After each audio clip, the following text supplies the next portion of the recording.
네, 안녕하세요. 주궁제 시네마과 몽소리 오늘 10회 방송입니다. 저번 주에 이어서 오늘도 공포영화 특집으로 한 번 더 저번 주에 반응이 좋았기 때문에 한 번 더 진행을 하겠습니다. 오늘은 이제 방송을 시작하자마자 좀 사과 말씀부터 좀 드려야 될 것 같아요. 저번 주에 이제 좀비 영화에 관련돼서 소개를 드리면서 좀비 영화로서 이제 월드워 G를 좀 소개를 해드렸었는데, 그러고 나서 제가 그 영화를 보고 왔더니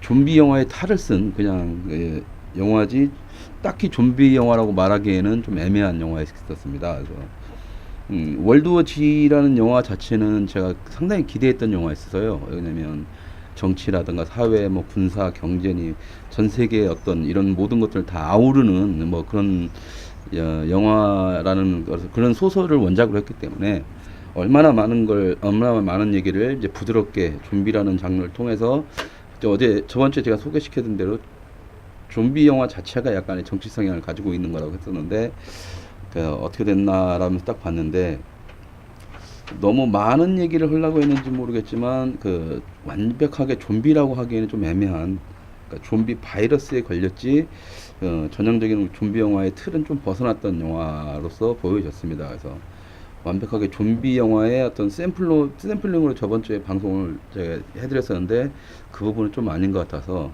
좀 사과의 말씀을 미리 드리고요. 그 대신에 이제 좀비 영화라는 것에 대해서 이제 막연한 이제 불안감 같은 걸 가지고 있으신 분들이라면 뭐 나름대로 불만을 합니다. 하지만 좀비 영화의 시작점을 굳이 그 영화로 잡아야 된다는 것은 좀 반대를 하고, 만약에 좀비 영화에 대해서 새로운 시작점으로서 뭔가 본다라고 하면 저번 주 역시나 같이 소개드렸던 원바디스라는 그 영화를 여러분들께서 한번 그 영화를 시작으로 좀비 영화를 쭉 둘러보시면 될 것 같습니다. 또 하나 좀 부탁을 드린다면, 오늘 제가 몸 상태가 좀 너무 안 좋습니다. 그래서 도중에 좀 땀을 많이 흘리고 땀 닦고 이래도 지저분하게 보지 말아 주시기 바랍니다. 어제 술 드셨어요? 술 먹은 게 지금 몸살기가 술도 먹었고요. 몸살기가 조금 있어서, 예. 굳이 뭐 또 술 먹었다고 얘기를 해.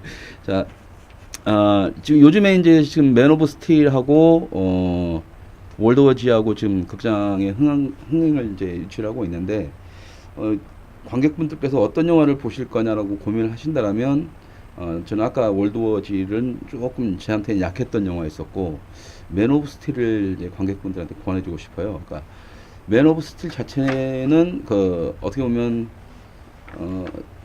정치적인 어떤 시선들을 제공하긴 하지만, 그것이 진보나 보수냐의 관점이 아니라 진정한 자유주의에 대한 어떤 개념들 좀 설득을 하는 것 같고, 그다음에 이제 국가관보다는 실존적으로 우리가 예전에 슈퍼히어로물에서 느끼지 않았던 어떤 영웅담에 대한 이야기들이 굉장히 인간적으로 표출이 됩니다.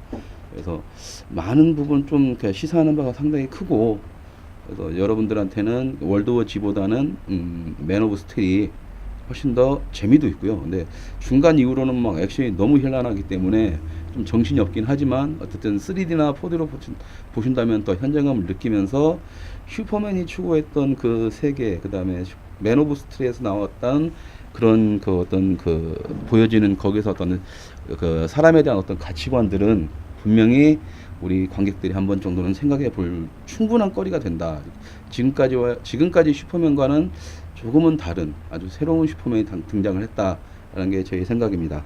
그래서 두 편의 영화 중 어떤 걸 골라야 될까 고민하신 분이 있다면 맨 오브 스틸을 적극 추천해 드리고 싶습니다. 자, 오늘 이제 여러분들이 이제 저번 주에 못돼 할 얘기가 공포 영화 중에 너무 많아서 저번 주에 못다 했죠. 그러니까 오늘 얘기를 좀 더 이어가겠습니다. 저번 주에 뜨는 것 중에서 슬래시 무비에서 이제 제가 존 카펜터 영화를 좀 얘기를 했었는데, 오늘도 그 존 카펜터 얘기를 좀 더 하고 싶어요. 왜냐면 이 감독이 굉장히 재미있는 감독이라서. 여러분들은 천재 감독 하면은 어떤 분들이 생각나십니까? 저는 뭐 대부분의 감독들은 이제 뭐 관객들은 스티븐 스필버그나 조지 루카스나 뭐 이런 스탠리 짱 붕다리 감독이나 뭐 이런 사람들이 있어요. 천재 감독. 미치겠다. 그런데 이 사람들을, 그러니까 이 존 카펜터라는 감독은 제가 여러분들한테 추천해 드릴 수 있는, 소개해 드리고 싶은, 그러니까 진정한 천재 감독입니다. 왜 그러냐면 13일의 금요일이 대박을 치고 나서 이제 헐리우드에서는 그러니까 새로운 스타 감독이 나왔다, 그러니까 천재 감독이 나왔다라고 이제 극찬을 했고, 앞으로 할리우드를 장악할 감독 중에 한 사람이다라고 생각을 했었고요. 그때 거의 비슷한 시기에 나왔던 게 이제 스필버그 감독하고 조지 루카스 감독이었었죠. 그래서 앞으로 이제 존 카펜터 감독까지 해서 할리우드의 새로운 이제 차세대를 유명한 감독이 될 거다라고 했는데, 이 존 카펜터 감독은 싫어, 그래서 할리우드를 떠나버립니다. 난 너희들 같은 그런 영화 안 만들 거야. 그리고 난 내 멋대로 만들 거야 하면서 딱 나오죠. 그래서 나와서 계속적으로 자기 영화만을 만들어 갑니다. 근데 이 감독이 슬래셔 영화만 공포 영화만 만든 게 아니고요. SF 영화부터 해가지고 다양한 영화들을 계속 만들어냅니다. 다양한 영화들을.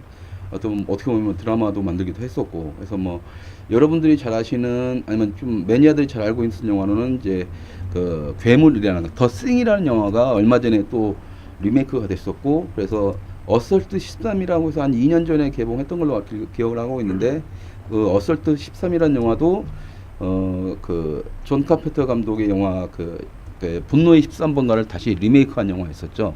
그래서 존 카펜터 감독은 항상, 그러니까 대중적이지 않은 길을 갔습니다. 대중적인 감독이 되려면 헐리우드에 갔었어야 되는데 헐리우드에 안 가고 대중적이지 않은 길을 가면서 스필버거나 조지 루카스를 쓰레기라고 욕을 하고 다녔었고, 그다음에 속된 말로 저기 그 뭐죠, 그 타이타닉, 존 카메론 감독이 만든 타이타닉마저도 쓰레기 같은 영화라고 막 대놓고 비방을 했었습니다.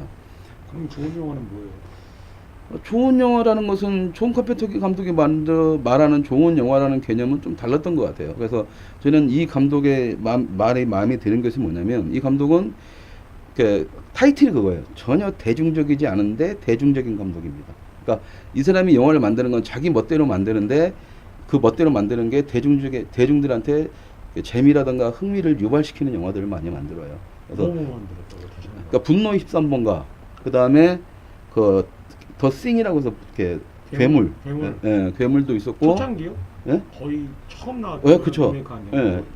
원작들, 리메이크가 안 됐던 원작들이 했었고, 그 다음에 그 에스케이프 LA인가 있어요. 아니, 에스케이프 뉴욕인가 해서 뉴욕 탈출이라는 영화가 있습니다. 뉴욕 탈출이라는 영화가 있는데, 그 영화도 이제 90년대 리메이크가 됐었어요. 그러니까 근데 우리나라에 거의 수입 안 됐잖아요. 아니요, 모두 다 개봉했습니다. 개봉했어요? 예. 아주 이렇게 비디오나 DVD 다 출시가 돼 있고, 소수 마니아들한테는, 그리고 일반 대중들도 그런 영화들 좋아하는 사람들한테는 꽤 많이 알려져 있었죠. 그리고 그 정도로 이 사람의 파워가 큽니다. 그러다 보니까 이 사람이 만들었던 초창기 영화들은 지금 거의 다 리메이크가 됐었고, 근처에서는 뭐 최성에서는 한 3년 전에 그 화성의 유령들이라는 영화가 있었어요. 그 화성으로 갔는데 거기서 미지의 외계 존재들한테 이제 뭐 죽음을 당하는 어떤 탐사대를 나눈 건데, 화성의 유령들이라고 해서 그 영화를 가장 최근에 만들었었죠. 그 사람은 거의 그러면은 약간 뭐 스릴러나 호러나 뭐 이런 식이네요. 예, 주로 이제 자기 특화된 장르는 그건데, 그것이 이제 SF라든가 이런 쪽하고 다 연결이 되고, 액션 영화 쪽하고 상당히 연결이 됩니다. 그러니까 그 사람의 초기작했던 분노 23번가를 저는 굉장히 좋아하는데, 분노 23번가는 어떻게 보면 스릴러 액션 영화예요. 어떤 한 공간에서 불이 다 꺼진 상태에서 외부의 적들과 대치되는, 그러니까 공포적인 어떤 상황 설정을 했지만 스릴러적으로 넘어갔다가 액션으로 끝나는. 가지고 어설트 13이라는 영화가에서는 로렌스 피시번하고 또 주인공 남자하고 해서 그런 이제 경찰과 어떤 간의 액션 영화로 변모가 됐죠. 그러니까 이렇게 존 카펜터 감독의 영화는 리메이크를 할 때 여러 가지로 재해석이 다 가능한 스타일의 영화들입니다. 그래서 제가 이제 존 카펜터 감독을 천재 감독이다라고 얘기를 하죠. 그 대신에 이제 그 슬래셔에서 13일의 금요일이 엄청나게 성공을 해서 사람들이 이제 그것만을 이해하고 있는데, 꾸준히, 그러니까 그걸 이제 대부분 다 보면 이제 그 스필버거나 다른 감독들은 이제 헐리우드에서 딱 들어가서 더 큰 영화를 만들고 막 그러잖아요. 뭐 피터 잭슨도 마찬가지고 샘 레미 감독도 그랬는데, 이 존 카펜터 감독은 헐리우드에서 천재 감독이라는 호칭을 붙여줬음에도 불구하고 헐리우드에 진출하지 않고 자기 멋대로 영화 찍다가 또 큰 영화를 찍어야 되겠다 싶으면 다시 헐리우드 가서 헐리우드에서 영화 찍고 다시 나오고. 그러니까는 유일하게 헐리우드나 이런 쪽하고 해서 가장 자유롭게 자기 멋대로 영화를 찍는 감독 중에 하나가 존 카펜터 감독이고, 그 감독의 영화가 뭐 말 그대로 자기 혼자만의 예술 세계에 빠진 영화라면 일반 대중들한테 거리감이 있었을 텐데 존 카펜터 감독은 그런 게 아니라 철저하게 대중성을 가지고 있었습니다. 그래서 액션과 스릴러, 대중들이 영화를 보면서 좋아할 만한 모든 장르들을 다 섭외를 하고 있었죠. 그래서 뭐 잘 만들면 뭐. 예. 그래서 아마 여러분들이 좀 이 감독의 영화가 어떤 것인가 할 텐데요. 일단 그 초기작했던 그 영화 중에서 그 SF나 그 공포 영화 팬들한테 걸작으로서 정평이 나 있는 우리나라에서는 괴물이라는 제목으로 출시가 되어 있는데 더 싱이라는 영화입니다. 그 영화의 예고편을 잠깐 보시겠습니다. Mayday. Mayday. Anyone hear me? Oh. This is US Station 31. You read me? Found something in the ice. We need some help down here. Can anybody hear me? We found something. We found something. We found something.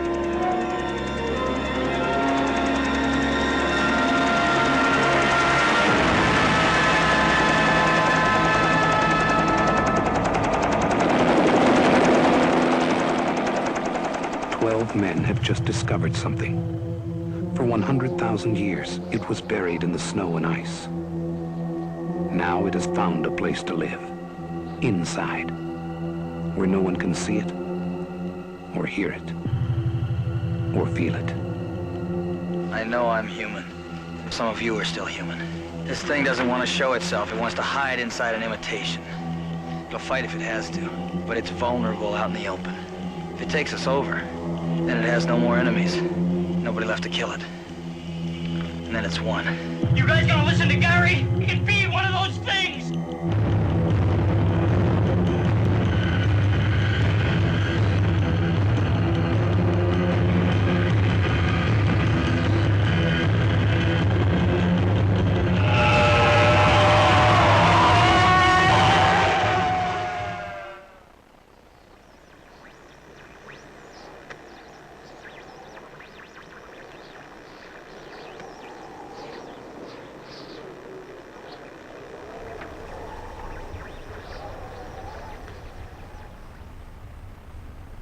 프리퀄이 뭐예요? 예, 저기 존 카펜터의 괴물 보셨습니다. 내용은 어디서 많이 보신 것 같아요. 아마 이 영화를 안 보신 분들도 이 영화에서 어디 많이 봤다라는 느낌이 들 거예요. 왜 그러냐면 이 괴물 더 싱이 끝나고 나서 이와 유사한 영화들이 상당히 많이 만들어졌고 어떤 겨울에 어떤 뭐 고립된 마을이나 이런 부분들도 이 영화에서 많이 파생이 돼서 진행이 됐습니다. 그래서 앵글이라든가 이야기 전개 흐름이 이 괴물에서 좀 진행되는 게 많았고 90년대 들어와서 다시 영화가 리메이크가 되긴 했었죠. 그래서 사람들한테 상당히 익숙해진 영화인데 예. 프리퀄은 개념이 다르죠. 프리퀄 같은 경우 여러분들이 이렇게 프리퀄은 좀 설명해야 되는데 프리퀄은 원래 한 편의 영화가 있으면 그 영화의 전 단계 이야기를 말하는 겁니다. 그러니까 새롭게 만들어내는 건데 이거랑 연결시켜서 하는 거죠. 그러니까는 만약에 이렇게 생각하면 되죠. 그러니까 에이리언의 프리퀄이다 하면은 얼마 전에 그 작년에 상영했었던 프로메테우스 같은 게 이제 에일리언의 프리퀄 이런 식으로 얘기가 되는 건데 더 싱의 프리퀄은 없습니다. 그냥 다른 이야기나 그걸 재해석해서 모양새를 바꾼 거고, 그러니까 리메이크는 있을 수 있어도 지금 더 싱에 대한 프리퀄은 아직까지는 없습니다. 그러니까 지금 얼마 전에 했던 최신판은 프리퀄이 아니라 그냥 리메이크판이라고 보시면 됩니다. 리메이크판. 네. 그 다음에 지금 프로메테우스까지 얘기하면 그건 나중에 SF 영화 할 때 좀 얘기를 하셔야 될 것 같고. 자, 이제 이제 존 카펜터 얘기를 했고요. 자, 이번 주에는 이제 공포 영화인데 아무래도 한국 공포 영화도 좀 얘기를 해야 되겠죠. 한국 공포 영화. 한국 공포 영화는 그 역사가 한국의 공포 영화도 역사가 굉장히 넓습니다. 깊습니다. 그런데 한국의 공포 영화를 말하려고 저도 자료를 찾아보는데 소개시켜 드릴 만한 게 없어요. 워낙에 한국 공포 영화에 대한 장르에 대한 무관심도 있어서 그런지 모르겠지만 자료라든가 이런 거 찾기도 힘들었었고, 내가 어렸을 때 봤던 기억이 나는 영화들도 그 자료를 구해서 여러분들한테 소개시켜 드리려고 했는데 자료가 거의 없었습니다. 그래서 이건 한국 공포 영화를 소개해 주는 것보다는 한국 공포 영화를 우리나라에서 왜 이렇게 무시하고 있나를 좀 얘기를 해야 될 것 같다는 생각이 좀 들었어요. 그러니까 지금 한 7년 전, 5년 전, 아니 5년 전인가 그 정도에 부천 영화제에서 이런 일이 있었습니다. 그러니까 지온을 만든 히미즈 다카시라는 감독이 한국에 와서 이런 얘기를 합니다. 어떤 식으로 얘기를 하냐면 나도 이제 지겨워서 안 만드는 사다코의 악령을 왜 한국에서는 지금도 만들고 있느냐. 나는 그전까지는 한국의 공포영화를 참 좋아했었는데 한국만의 스타일이 있어서 지금은 아예 한국 공포영화를 보지 않는다라고 얘기를 했습니다. 관객들이 찍소리 못했고 저도 찍소리 못했어요. 왜? 사실이니까. 자, 그렇다면 이 시미즈 다카시가 좋아했던 다카시가 좋아했던 한국의 공포영화 스타일이 뭐냐라고 딱 했을 때 그 자료를 나는 어떤 영화인지는 알겠는데 자료를 찾을 수 없었다는 게 문제고, 유튜브나 이런 쪽에서 자료를 간신히 구하면 일본에서 만든 자료들입니다. 한국에서 만든 자료가 없어요. 도대체 한국 영상자료원이나 영준이는 뭐하고 자빠졌는지 그렇게 수천억의 돈을 때려 박으면서도 왜 그딴 걸 안 하는지 모르겠어요. 술 먹고 자빠졌어요? 아, 술 잘 처먹더라 그 자식들. 일도 안 하고.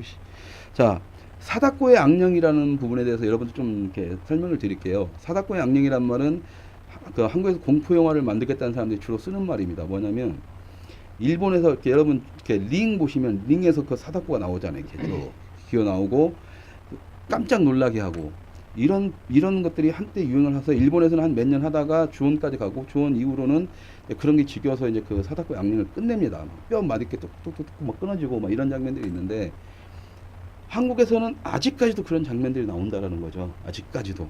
그냥 그게 공포영화의 어떤 바이블처럼 되어버린 거예요. 어떤 형식, 귀신의 형식이. 근데 일본에서도 이제 안 만들고 한국에서도 이제 그 전보다 그 전에 훨씬 더 무서운 공포 정적인 존재가 있었음에도 왜 사다코의 악령에 시달리느냐라는 거 하는 것에 대해서는 결론은 하나였습니다. 결론은 히미지 다카시 감독이 말하는 것처럼 공포영화, 장르영화에 대한 고민이 없었어요. 또 그렇게 해서 그걸 고민해서 새로운 스타일로 만들어서 팔아보자 이런 고민이 없었습니다. 지금 전 세계 시장에서 동양적인 공포영화를 확실히 제공해주는 데는 일본하고 태국밖에 없거든요. 태국의 공포영화 같은 경우에는 자연적인 어떤 그런 걸 담아서 굉장히 이렇게 풍부하게 화면을 제공하고 어떻게 보면 또 한국적인 어떤 그런 게 취향하고 상당히 맞는 부분도 있는데 그걸 이제 태국이 다 잠식을 해버린 거죠. 자, 그렇다면 한국적인 공포영화는 뭐냐? 답은 하나 있습니다. 여러분들이 어린 시절 딱 기억을 하면 한이 맺혔죠. 귀신들이 한이 맺혀서 그 한을 풀기 위해서 사람들한테 다가오지만 그 귀신 자체가 무서운 존재는 아니었죠. 그리고 뭐 이제 어떤 그 제사를 지나든 뭐 어머님들에게 하든 하면서 꼭 어떤 피를 봐야 된다라면 사람의 피가 아니라 닭의 피를 치든 뭐를 하든 이런 식의 어떤 기본적인 구도들이 있었습니다. 그리고 더 무서운 게 뭐냐면 사다코라는 링에서 이렇게 사다코가 나오는 그런 장면들이나 모든 장면들이 한국 영화에서 이미 존재했었다는 거죠. 초창기 때. 근데 과연 이런 것들을 어떻게 설명을 해야 되냐 할 때 지금까지 수십 년 동안 영상 자료에서 자료를 모았음에도 불구하고 일본 애들이 유튜브에다 올린 자료만 더 많지 한국에서 영상 자료는 자료를 뒤졌을 때는 없더라는 거죠. 답답한 거. 영상 자료는요. 예. 자료 분류부터 다시 해야 돼요. 예, 맞아요. 맞아요. 네. 활극 영화하고 액션 영화하고 다른 게 뭐가 있는데 활극 영화 있고 액션 영화 있는 거. 그렇지.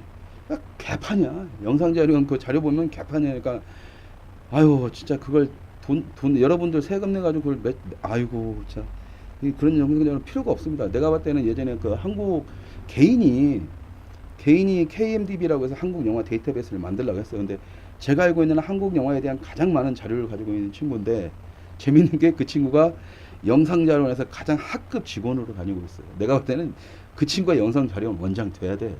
굉장히 많은 자료를 갖고 있어서. 그러니까는 뭐 그냥 간판 필요하고 간판이 뭔 필요가 있어. 데이터베이스 구축해야 되는데 똑똑한 놈 해야지. 많이 알고.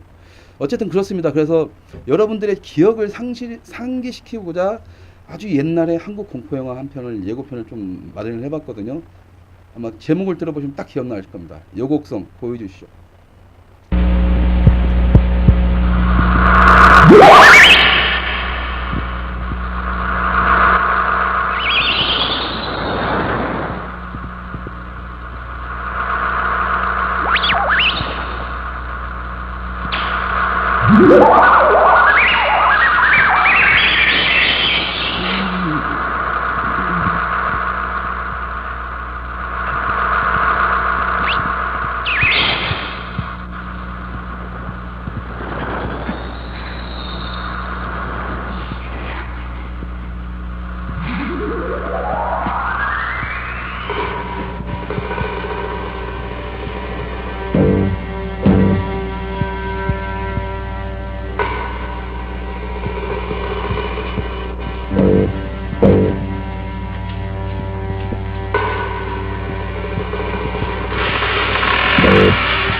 아이고 졸려, 아이고 졸려, 아이고.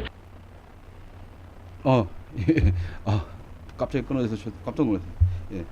재미있으시죠? 그러니까 한국 영화, 공포 영화가 바로 이런 거였습니다. 그러니까는 약간 한이 서려 있고 한을 풀려고 하고 뭔가 인간관계적인 어떤 그런 뭐 이런 아주 좋은 코드들이 많았는데 이게 어느 순간 이제 다 사라져 버렸죠. 왜 사라졌는지 모르겠지만 한국 영화판이 정치판 양아치들로 덤벼 물갈이가 되면서 이런 식의 한국 영화들은 완전히 사라져 버렸습니다.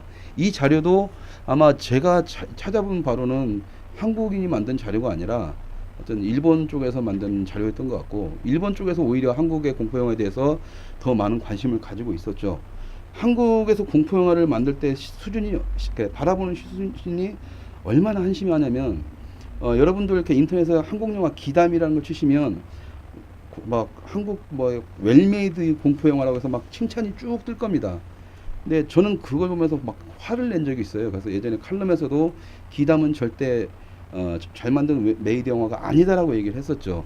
그게 왜 그러냐면 그 일본의 공포 영화를 보다 보면 아까 사다코의 악령이 거친 한국 영화 공포 영화를 또 되게 싫어하지만 기담 같은 경우에도 내가 봤더니 일본 영화를 그대로 똔딴 영화입니다. 그러니까 본인들은 아니라고 하겠죠. 그러니까 말 그대로 제2의 공동 경비구역 JSA가 헐리우드의 모든 좋은 모티브들을 짜집기 해서 만든 것처럼 이 기담도 그런 영화밖에 안 됐던 겁니다. 제가 봤을 때. 그러니까 뭐 배경이 일본 풍경 일제시대에서 그런 거 아니냐, 그렇게 해서 내가 착각하는 거 아니냐라고 하는데 그게 아니고요. 일본의 초창기 때 68년도에 만들어진 괴담이라는 공포영화가 있습니다. 콰이단이라고 하는 공포영화가 있는데 저는 기담을 보면서 콰이단의 어떤 한 장면만을 떠올랐어요. 그걸 모티브로 해서 이 사람들이 만든 건 아닌가.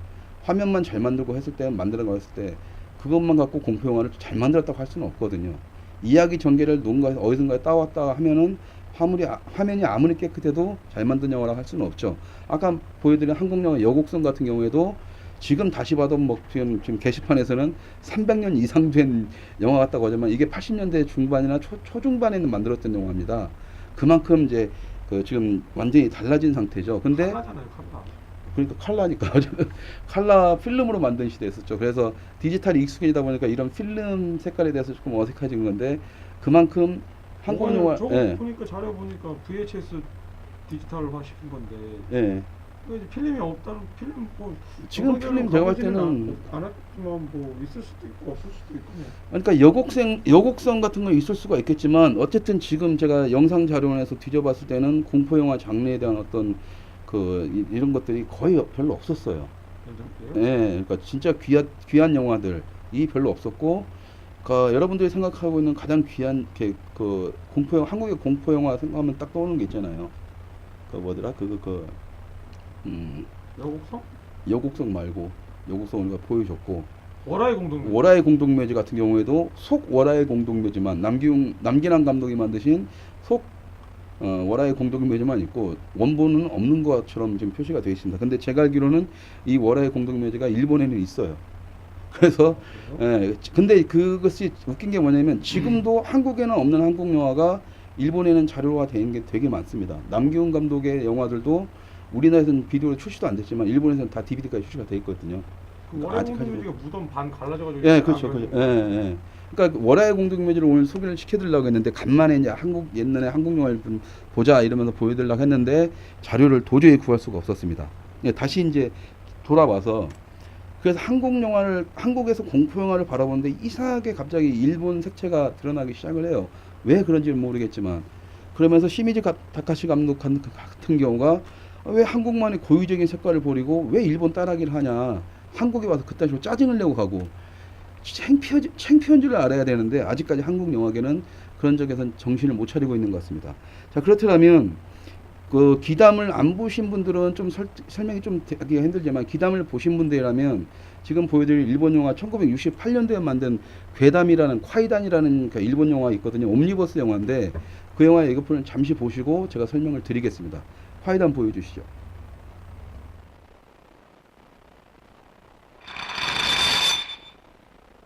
遠く過ぎ去った日々を求め捨て去った恋の記憶を求め男は帰ってきた。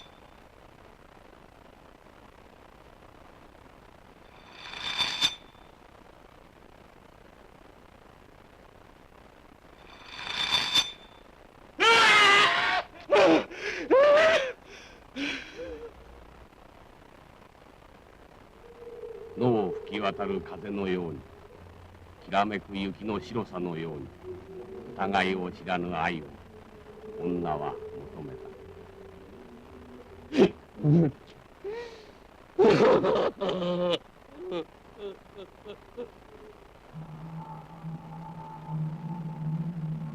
怪しい影に導かれ岩の根は死せる魂たちを目覚めさせ炎と水の世界に響く。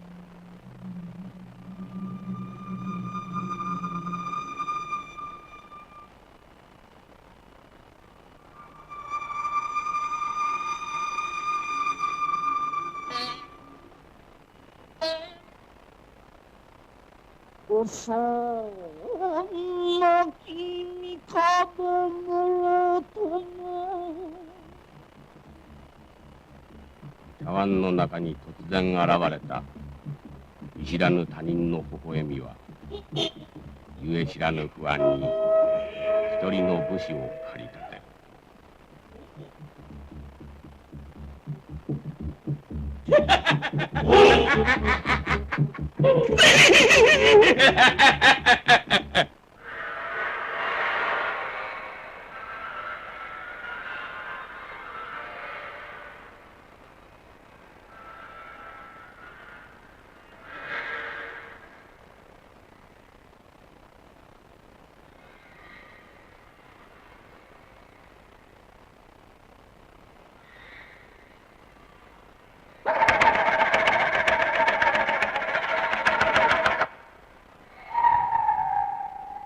数々の伝説の中に脈々と生き続けた日本人の人真実はこの混沌の現代へのプロテストとしてここによみがえる。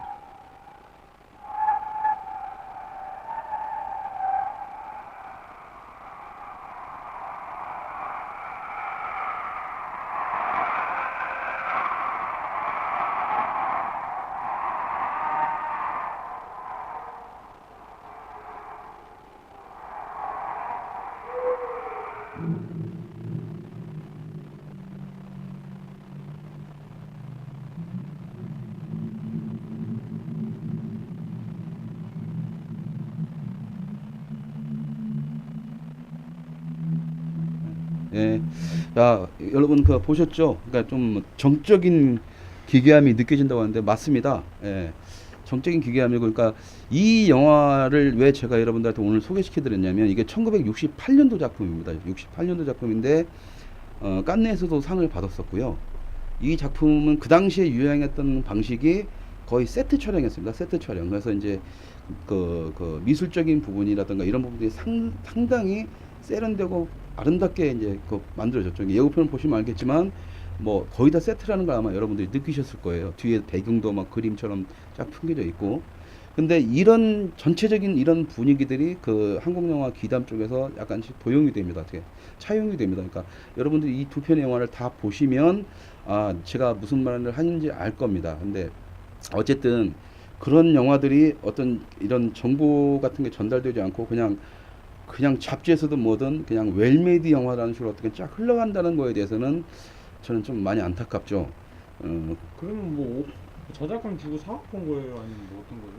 저작권을 주고 사갔다라 하면은 자기도 홍보를 했겠죠. 일본 영화 괴담을 리메이크했다 하는데 제가 봤을 때는 이걸 저작권을 주고 사올 수가 없습니다. 왜 그러냐면 네 편의 옴니버스인데 이 옴니버스가 그냥 옛날 이야기예요. 옛날 이야기 때문에 굳이 사오지 않아도 되는 게 이 기담이란 파이단이란 영화를 딱 보면 일본 영화를 보면 네 가지 에피소드가 나오는데요.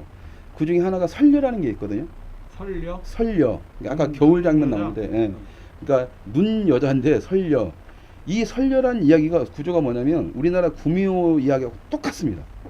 그리고 나머지 세 편도 한국에서 옛날 그 귀신 이야기하고 네 편 다 거의 다 이야기가 비슷해요. 설녀는 아주 똑같습니다. 배경만 구미호에서 설녀로 바뀐 것뿐이에요. 그러니까는 마지막에 인간 하나만 잡아먹으면 이제 자기는 사람이 되는데 어떤 남자가 왔는데 얘를 차마 못 잡아먹고 그럼 보름달 뜰 때까지 너는 절대 내 얘기를 하지 마라 뭐 하면서 쫙 가는데 이 남자가 얘기를 하고 그래서 이 여자는 다시 복수를 하고 남자 오는데 차마 못 죽이고 자기가 그냥 알아서 사라지고 이런 모든 것들이 한국의 어떤 공포 영화의 기본 모티브 전설하고 똑같습니다. 그러니까 동양권이니까 비슷하겠죠. 또 비슷할 정도가 아니라 완전히 똑같다고 보는 거예요. 그러니까요. 자 그렇더라면 그러니까 저는 이 괴담을 통해서 한국 관객이나 한국에서 공포영화를 만드는 사람들한테 한번 질문을 던져보고 싶은 거죠. 그때나 지금이나 똑같은 수준에서 똑같은 이야기를 가진 정신 상태에서 시작을 한 거잖아요. 어쨌든 공포영화의 시작은. 그런데 왜 한국 영화가 80년대 후반까지는 자기들만의 우리 한국 영화만의 색깔을 가지고 일본에 있는 사람들이 한국의 공포영화를 공부하면서 자기들 자료화해서 공부를 하다가 왜 90년대 들어서 갑자기 사라졌느냐. 모든 영화들이. 자, 여기에 대한 논지 제시를 누군가 할 수 있다라면 한국의 공포영화 분명히 발전될 것이다. 라는 게 제 생각인 거죠. 그리고 실제로 90년대 들어와서 새롭게 도전하는 한국 영화만의 공포 영화에 대한 어떤 도전들은 좀 많이 있었는데 다 묻혔죠. 그러니까 시어터가처럼 이제 하드 고어물들도 나왔었고 하피 같은 스플래터물도 나왔었고 일단 종류별로 뭔가 됐었는데 그것이 다 흔히 말하는 영화판에 의해서 난도질돼서 없어져 버린 거죠. 근데 과연 근데 영화 쪽에서는 논리가 너무 간단한 것 같아요. 네. 관객이 싫어해 그러면 없어지는 거고 네. 관객이 좋아해 그러면 살아남는 거죠. 네. 어찌 보면은 뭐 그런 영화가 갈 수밖에 없는 건 국민성도 어느 정도 작용하는 거 아닌가라는 생각도 아니요. 들고요. 그 국민성을 따지면 한국의 관객들은 공포 영화를 좋아합니다. 저는 그렇게 봐요. 왜 그러냐면 아니 공포 영화를 싫어한다는 게 아니고요. 네. 그러니까 여러 가지 장르의 공포 영화 중에 네. 한 가지 이야기로 이게 저는 이렇게 생각을 합니다. 그러니까 저는 이 문제가 왜 걱정이 되냐면 여러 가지 영화를 동시에 내놓고 관객들이 판단해서 난 이런 영화 좋아요 하면서 이것이 자연 도태되는 것에 동의를 한다니까요. 근데 지금 한국의 영화판의 문제가 뭐냐면 이 영화 하나만 딱 던져놓고 이 영화 봐. 이렇게 되는다라는 거죠. 아니 뭐 개봉관 300가씩 걸어놓고 그러니까 개봉관 300가지 걸어놓고 이것만 봐 하는데 어떻게 안 봐. 이거 공포 영화도 완전히 기획해가지고 어떤 기획사나 대기업하고 짜고 뭐 영화 좀 힘 있는 놈들하고 짜가지고 대충 만들어서 자 여름 시즌이니까 공포 영화 이거 봐 라는 거죠. 그게 문제라는 거예요. 그럼 관객들은 그냥 어차피 그냥 시간 때우기용에 팝콘 먹으면서 한여름에 깜짝깜짝 놀라면 되니까 아무 생각 없이 그냥 보는 거고 그러다 보니까 한국 영화의 전체적인 공포 영화 수준이 다운이 되는 거고 거기에 이제 맛이 들려 있으니까 관객이 새로운 걸 요구하기 전까지는 영화계는 그냥 잔돈품 땡기는 거니까 공포 영화는 그런 정도로 해서 투자라든가 이런 게 안 들어가는 거고 투자가 안 되니까 새로운 공포 영화적인 시도들이 이루어지지 않는 거죠. 그래서 한국 영화의 공포 영화의 수준이 질적으로 다운이 되고 그러다 보니까 시미즈 같은 놈들이 일본 놈 영화 감독이 와가지고 한국에 와서 지들 나라에 했었다면 나는 이렇게 열분이 안 터지는데 지들 나라가 아니라 한국에 와서 나도 안 만드는 그따위 일본식 꼰따기 영화를 왜 한국인들이 지금도 만들고 있느냐. 나도 한국 영화 좋아했는데 이제는 나도 한국 공포 영화 안 본다 이런 말을 하니까 자존심 상하고 열통 터져서 그러는 거죠. 그럼 이것을 누가 하느냐? 한국의 관객과 영화를 만드는 놈들이 같이 뭔가를 해서 그럼 한국 영화 발전시켜보고 공포 영화도 뭔가를 해보자 이렇게 돼야 하는데 중간에 그 영화계를 장악하고 있는 이 정치 양아치 새끼들이 그냥 자기들한테 맞는 입에 맞는 영화 니네들이 뭘 알아 그냥 던져주면서 이거 봐 하다 보니까 지금의 상황이나 이렇게 됐다라는 거죠. 그러니까 걔네들이 문화의 다양성을 찾으면서 말로는 찾으면서 지들이 그 다양성을 다 죽여버리고 있다는 게 난 지금 화가 나는 거고 그래서 이 괴담을 보면서 진짜 우리의 원론적인 한국 공포 영화의 원론적인 부분은 그 부분을 다시 시작하자는 게 아니라 옛날에 한국 영화 우리 한국 영화만의 공포 영화만의 특성들을 다시 한번 한국 끄집어내서 영화만의 특성이 있는 네. 공포 영화들을 끄집어내서 기획하고 다시 한번 개발하고 리메이크를 한번 만들어지게 해봐야 된다라는 거죠. 그러니까 여러분들이 이번 기회 오늘 기회로 해서 여곡송이나 이런 게 인터넷에 있는 게 있습니다. 그러니까 영상은 자료 홈페이지 가면은 디지털로 복원되면 좀 약간 좀 질적으로 떨어진 작품도 있긴 있지만 다시 한번 보십시오. 그러니까 옛날 영화가 아까 말했던 300년 된 화면 같다라고 하지만 지금 다시 보시면 여러분들 장담을 하는데요. 지금 나오는 한국의 어떤 공포 영화보다 그 영화가 훨씬 재밌을 겁니다. 왜? 그게 원래 한국인들의 감성에 맞춰서 만들어진 공포 영화거든요. 그러니까 지금 만들어진 공포 영화는 아무 개념 없이 그냥 무섭게 만들고 그냥 시간 때문에 만들어진 거라서 보고 나면 뭐 남는 게 없지만 한국의 진정한 공포 영화는 그때 보고 나면 뭔가 좀 이렇게 쫙하게 그냥 몸속 피부로 관객들이 느낄 수 있는 어떤 그런 한국인만의 어떤 그런 걸 느끼실 거예요. 저는 그걸 찾지 않으면 한국의 영화는 발전 가능성이 없다라고 저는 생각을 하고 있고요. 좀 시간 자 그리고 마지막에 그래서 소개시켜드릴 영화가 그겁니다. 한국 관객은 분명히 공포 영화를 즐길 줄 안다라는 과정 하에서 저는 제가 추천해드릴 수 있는 한국 공포 영화 중에서 요 근래도 아니죠. 한참 됐으니까 한국 영화 사람들이 그래요. 한국 영화 좀 추천해달라고 하면 공포 영화를 저는 아무 거리낌 없이 하필한 영화를 추천합니다. 그 가수 이정현 와 불렀던 이정현하고 그 여러분들 좋아하시는 김래원 여자분들이 좋아하시죠. 김래원이 아마 첫 번째 데뷔작이 된 걸로 알고 있는데 김래원 첫 주연작이었고 그런데 이 하필하는 것을 인터넷에 검색을 해보시면 다 욕입니다. 개쓰레기 같은 영화 뭐 해가지고 다 욕을 써요. 완전 평점 최악이고 그리고 그 부분에서 영화의 완성도 면에서는 저는 분명히 이 영화는 떨어진다라고 생각을 하는데 새로운 시도 부분에서 한국 영화에도 이런 영화가 나올 수 있나 하는 부분에 대해서는 저는 깜짝 놀랐습니다. 하필 보면서. 근데 상업적인 부분으로서 영화를 봤을 때는 예. 시도는 물론 존중받아야 되는 부분이 충분히 있지만 예. 결과론적으로 어쨌든 구조라는 것이 예. 이제 그 예술이다라는 구조였으면 시도 자체가 참신하고 좋았다라는 거지만 영화 산업적인 측면에서 봤을 때는 예.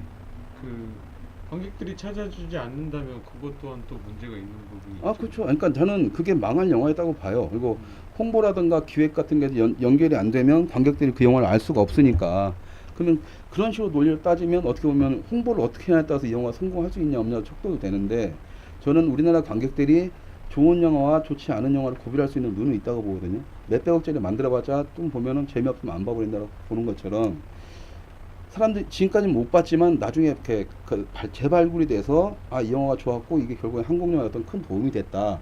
이런 영화에 대해 재해석을 해보자라는 것도 어떻게 보면 관객들이 만들어내는 거거든요. 아나바다 운동 아시죠? 그러니까 네. 아니 아나바다가 아니고 그러니까 말 안 하고 운동, 와이키키 브라더스니 라이방이니 다시 보자 막 이런 운동들이 예전에 이제 청년 같은 경우도 일어났었고 그래서 어떤 외부의 흐름에 의해서 그 개봉이 중지가 되더라도 이 영화가 좋다라고 하면 다시 관객들이 찾아내거든요. 근데 이제 하피 같은 경우에는 저는 그렇게 다시 좀 찾아내야 될 영화 중에 하나라고 해서 사람들한테 자꾸 이렇게 좀 이렇게 추천을 하는 거죠. 그리고 실질적으로 그 영화가 완전히 재미없냐는 건 그건 아닙니다. 왜냐하면 보신 분들이 제가 추천을 해서 그 영화를 이제 찾아서 보시고 나서 재밌었다. 의외로 재밌네. 라는 얘기를 해요. 근데 이 하피에서 왜 하피를 제가 추천하냐면요. 어떤 기본적인 패턴을 따라갑니다. 그러니까 영화 스크림처럼, 스크림처럼 어떤 영화적 공포의 공식을 쫙 그대로 가요. 그러면서 스크림에서도 그걸 있는 그대로 다 표현을 해주잖아요. 근데 이 합해서도 그럽니다. 합해서 그러는데 난데없이 그 예전에 이렇게 CF 선전할 때 여자 화장품 선전할 때 보면은 그 목소리 중후한 여자 목소리 성우 가지고 막 에스더스 막 이런 식으로 나가는 사람 있잖아요. 목소리가 굉장히 고급스러운 그 여자분의 목소리가 이 영화에서 그분이 계속 나레이션을 치거든요. 근데 그 나레이션과 화면들과 이런 것들이 그 제가 볼 때는 지구상 어디에서도 볼 수 없었던 묘한 조합을 만들어줘요. 그래서 그때 순간순간에 그 탁탁 터지는 어떤 무서운 장면이 이어질라가 하다가도 갑자기 웃음속으로 그 대사 한마디가 이제 팍 터지는 장면들이 있습니다. 웃겨요? 엄청나게 쇼킹하게, 저는 엄청나게 쇼킹하게 웃었고, 그러니까 이게 약간의 한국형 스플래터 같은 거죠. 그러니까 잔인한 장면 좀 나오지만, 유머도 있고, 예, 그러니까 굉장히 웃기고 상황설정들이. 호불호는 아니고 예, 사람을 예, 무섭게 만들고 예, 기분이 조성하는 예, 영화니까. 그러니까 당연히 한국형 스플래터 형식으로 나왔는데 관객들이 딱 보니까 어설프니까 이 영화 뭐 이래라고 할 수는 있겠지만 거기서 B급 영화네요. B급 스타일이죠. 네. 어쩔 수 없이 그건 A급에서 만들어진 건데 어쨌든 그 감독은 하필한 영화 한 편 찍고 영화판에 사라졌어요.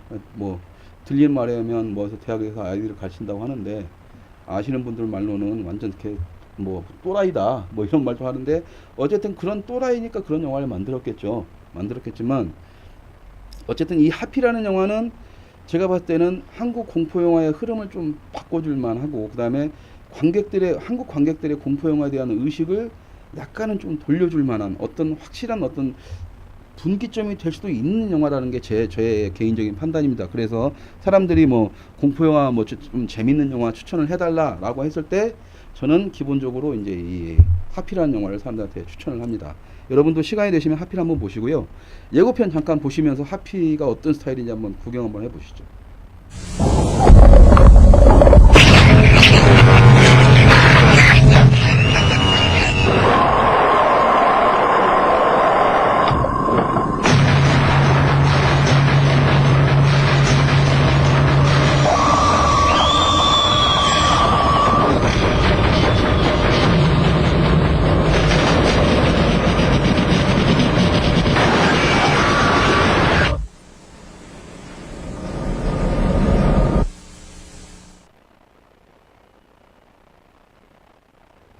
예, 지금 죄송합니다. 여기 게시판에 여러 가지 글이 올라와가지고 좀 답변을 해야 될 부분이 뭐 있나 찾고 있다가 끝난 줄 몰랐네요. 지금 하피는 하여튼 꼭 이번 여름에 한 번 정도 그냥 공포 영화도 보시면서 멍하니 있다가 한번 갑자기 빵 터지는 어떤 그런 웃음, 시원하게 한번 내지를 수 있는 웃음을 요구하시는 관객들이 계시다면 이 하피를 한번 찾아보시기 바라고요. 저한테 비디오 테이프가 있었는데 누구한테 이렇게 좀 보라고 빌려줬더니 재밌다고 말은 하고 아직까지 비디오 테이프는 안 가지고 오고 있습니다. 혹시 이 방송을 보시면 조만할 때 빨리 반납을 해주시기 바라고요. 이게 뭐예요? 이름 실명고로네. 실명. 기억도 안 나요. 요즘에는 저는 이제 제 비디오 테이프나 DVD를 한 300장 정도를 지금 다 잊어버렸는데 누굴 다 빌려줬는데 가져가서 안 갖고 온 거죠. 반지 외장 뭐 DVD 박스 셋도 그냥 누가 빌려갔는데 안 가지고 오고 지금 미치겠습니다. 그냥 좀 돌려주십시오. 그냥 가질 거면 그냥 가진다고 말씀을 해주시고요. 그럼 제가 케이스까지 다 드릴 테니까 지금 케이스만 덜렁 남아 있고 그게 뭐 하는 짓인지 모르겠습니다. 연락을 주시면 가지실 거예요. 네? 케이스는 좀 주세요. 알았습니다. 그럼 케이스는 이쪽에 봉다리한테 줄 테니까 나중에 봉다리한테 받아가세요. 자 이제 이게 한국의 공포 영화에 대해 좀 설명을 드렸는데 어쨌든 다음에는 저도 한국의 공포 영화를 좀 찾아내서 여러분한테 좋은 공포 영화를 소개시켜 드리고 싶습니다. 오늘 너무 한국 공포 영화에 대해서 좀 비판을 좀 많이 했던 것 같은데 그만큼 한국 공포 영화가 질적으로 난 완전히 그냥 어떤 장르 영화로서의 어떤 성공 가능성을 제시하는 것이 아니라 그냥 한철 장사치기 어떤 장르로 전락했다는 것에 화가 났었고 한국의 예전 한국 공포 영화들이 정말 좋은 점이 많았는데 이런 모든 것들이 다 어느 순간 없어진 것에 대해서 격분을 했던 것 같습니다. 그래서 다양하긴 했죠. 예, 그러니까 이제 그런 부분들이 있어가지고 나중에 이제 좀 자료를 찾아내서 한국의 영화들은 이랬다라는 식으로 또 한번 얘기를 한번 해주고 싶습니다. 시간이 되면은. 자, 그리고 이제 오늘 이제 이걸로 해서 좀 시간이 돼가지고요. 이 정도로 좀 줄이기로 하고. 자, 이제 코너 속의 코너에서는 이제 제가 이제 또 영화들 한 편씩 소개해 드리는데 저번 주하고 이번 주는 영화 소개가 상당히 많아서 오늘은 아예 단편 영화 한 편을 그냥 보여드리는 걸로 하겠습니다. 우리나라 예, 예. 단편이에요? 외국 단편? 아니요, 그 독일 영화입니다. 독일 영화고 그때 이것도 여러분들은 끔찍하게 볼 수 있는 스플래터 영화입니다. 스플래터 영화임에도 불구하고 아주 교훈적이고 네. 아주 그 안전에 대한 어떤 그런 것들을 안전에 대한 교육들을 갖다가 한 방울 끝내줍니다. 이 단편 영화를 딱 보고 나면 어디서든지 안전 교육을 딱 안전에 대한 신경을 쓰게 돼요. 안전모 쓰고 뭐 안전장치 다 하게 됩니다. 왜? 이 영화를 보시면 알아요. 안전불감증 걸리는 거예요? 예, 안전불감증을 확실히 해결해드리는 영화입니다. 그러면 이거 보고 그냥 마지막으로 틀고 방송 끝나면 되는 거예요? 마지막에 인사하시고. 뭐 마지막 인사할 것도 없이 이거 보고 재밌게 보시고 깔끔하게 이제 오후에 또 일하시면 될 것 같아요. 그러면 여기 참여해주신 분들 계시니까 예. 감사하다고 그래. 얘기해드리고. 그러니까 영화를 보시기 전에요. 그러니까 오늘 방송에 참여해주신 분들 중 감사를 드리고 제가 일일이 답변을 못 드렸습니다. 그리고 자막 나와요? 예. 자막은 구해줬어요 지금? 자막 나옵니다. 예. 네. 자막은 나오니까 제목은 보시고요. 지금 보니까는 저희 개인 블로그 2판 4판 영화판을 봤다라는 분이 계시고 어떤 질문을 던져주셨는데 이 방송에서는 하기가 좀 애매한 분이어서요.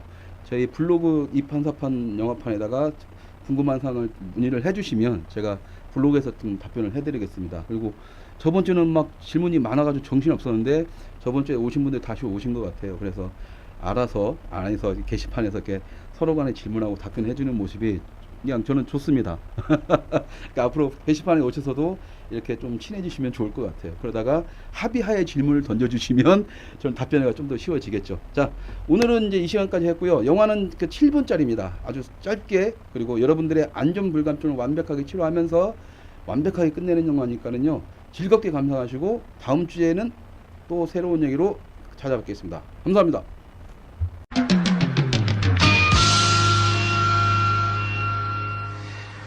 Liebe Gabelstaplerfahrerin, meine Herren, Sie haben nun während Ihrer Ausbildung bewiesen, dass Sie einen Gabelstapler in der Theorie wie auch in der Praxis beherrschen. Und deshalb freue ich mich, Ihnen mitteilen zu können, dass Sie alle die Prüfung bestanden haben. Und nun möchte ich Ihnen Ihre Fahrausweise für den innerbetrieblichen Werksverkehr aushändigen. So, da hätten wir Herrn Bassek. Das ist Klaus. Klaus hat soeben erfolgreich seine Prüfung zum Führen von kraftbetriebenen Flurförderzeugen, auf gut Deutsch Gabelstaplern, abgeschlossen. Er ist nun einer von über 37.000 speziell ausgebildeten Fachkräften in Deutschland, die sich mit Fug und Recht Gabelstaplerfahrer nennen dürfen.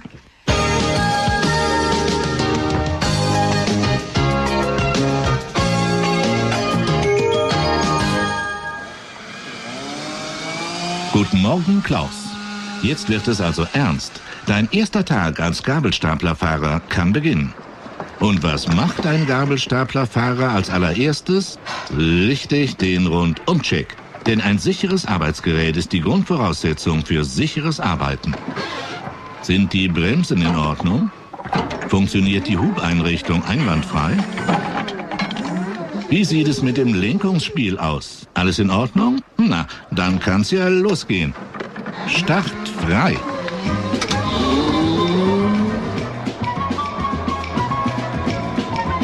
Zur Sicherheit aller sind getrennte Fahr- und Gehwege besonders an den Hallenein- und Ausgängen angelegt. Doch Vorsicht!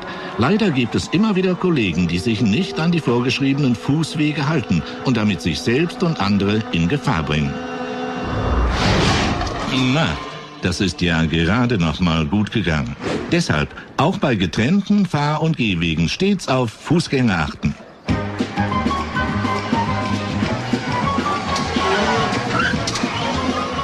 Da wachte doch schon ein Kollege. Moin Klaus, Glückwunsch zum Staplerschein. Vielen Dank. Ich muss da oben meine 16er-Kommission. Kannst du mich kurz hochfahren? Aber Klaus, du weißt doch, das Anheben von Personen auf den Gabelzinken ist nicht erlaubt. Nee, du kann ich nicht machen, ist zu gefährlich. Mensch, guck doch mal. Nehmen wir hier die Palette und dann ist das total sicher. Der Kollege hat eine Lösung gefunden. Aber vorschriftsmäßig ist auch das nicht. Im Gegenteil. Und schon passiert es. Die Palette kippt, Verlust des Gleichgewichts, Absturz.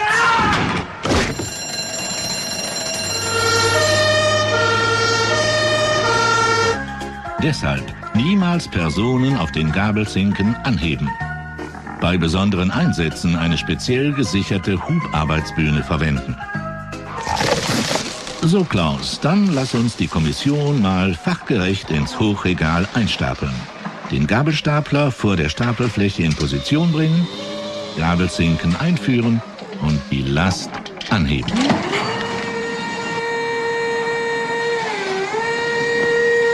Sag mal, hast du mein Messer irgendwo gesehen? Wo habe ich das bloß hingelegt? Dann langsam vorfahren und die Last absetzen.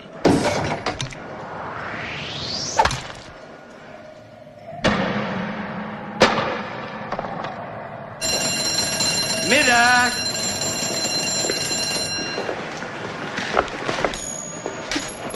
Mahlzeit.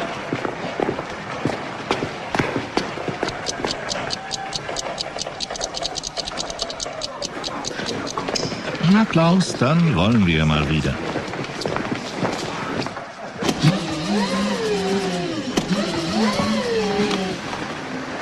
Was, will er nicht? Lass mich mal, ich kenne mich aus mit sowas.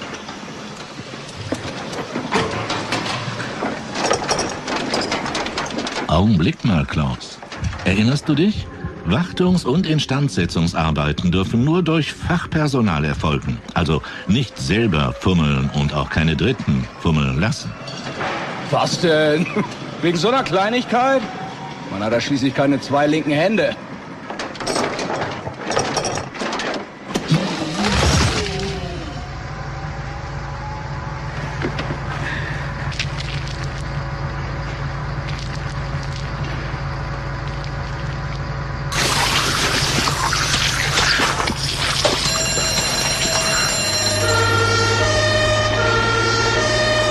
Deshalb niemals versuchen, technische Mängel selbst zu beheben. Stattdessen die festgestellten Mängel umgehend Ihrem Vorgesetzten melden, der fachkundiges Personal anfordern wird. So, Stapler wieder in Ordnung und ab geht's zur nächsten Kommission. Richtig, Klaus. Besonders bei rutschgefährdeten Gegenständen ist es wichtig, dass die Last gleichmäßig auf den Gabelzinken verteilt wird. Aber Klaus, findest du nicht auch, dass du so eine Art von Last gegen Verrutschen oder Herabfallen zusätzlich sichern müsstest?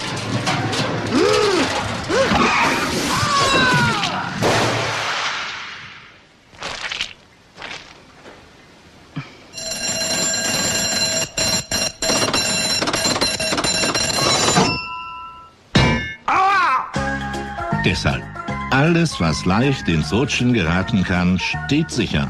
Am besten mit speziellen Spanngurten umschnüren.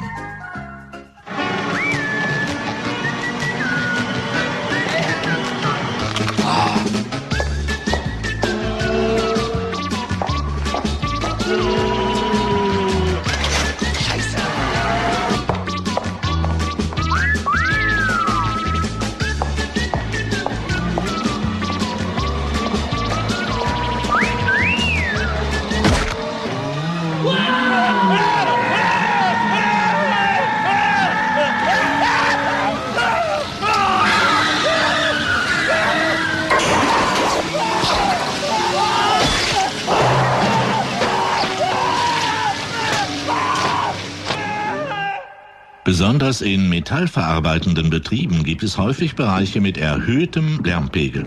In derartigen Bereichen sollte unbedingt ein entsprechender Gehörschutz getragen werden.